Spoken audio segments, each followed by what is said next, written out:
Panorama group, जो सोचता है वो करता है।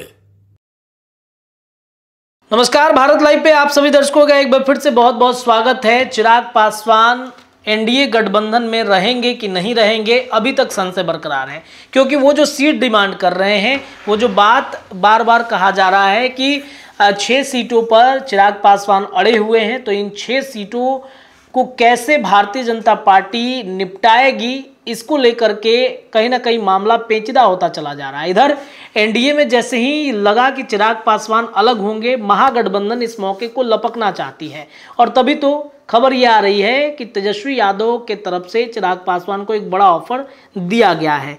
कौन सा बड़ा ऑफर है, तो आपको ये बताते चले कि तेजस्वी यादव संभल कर गेम खेल रहे हैं। सियासी पिच पर उनकी बैटिंग लगातार राजनीतिक अंपायर पिता लालू की सलाह पर चल रही है।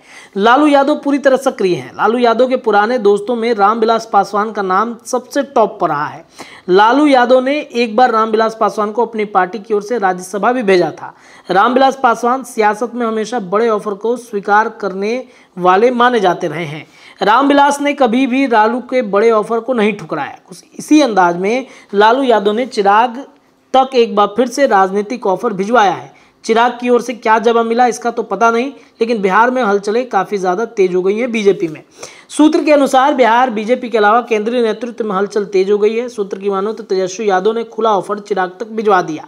ये ऑफर बीजेपी की ओर से मिल रहे ऑफर से भी बड़ा और काफ़ी बड़ा है। कयास ये लगाए जा रहे हैं कि कहीं मोदी के अनुमान बने चिराग का मन डोल तो नहीं गया।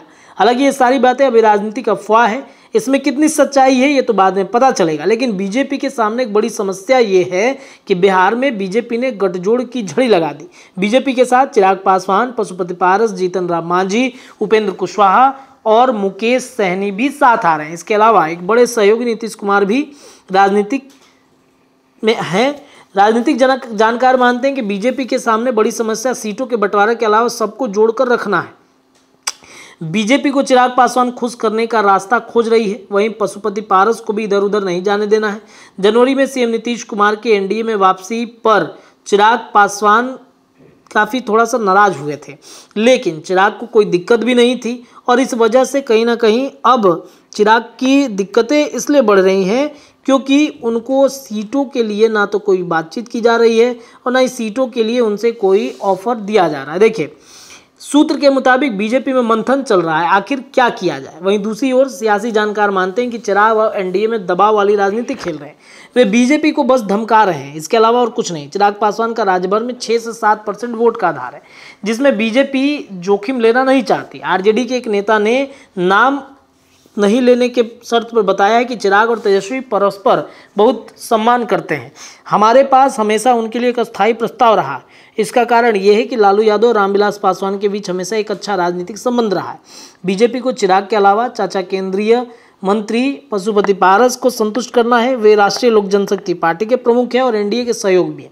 चिराग और पशुपति पारस दोनों ही पासवान की राजनीति विरासत के असली उत्तराधिकारी होने का दावा करते हैं। अब ऐसे में देखना यह है कि बीजेपी इस मामले को कैसे निपटाती है। तेजस्वी यादव के पास अगर चिराग पासवान चले जाएंगे तो बिहार में बड़ा राजनीतिक उथल पुथल हो सकता है। देखते हैं क्या कुछ होता है। फिलहाल इस खबर में इतना ही। देखते रहिए भारत लाइव। धन्यवाद। पनोरमा ग्रुप, जो सोचता है वो करता है।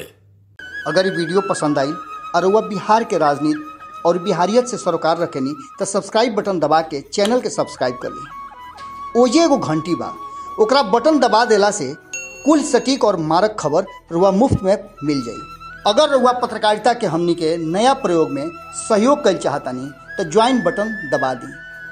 पेटीएम नंबर नोट कर ली 9386816700। धन्यवाद।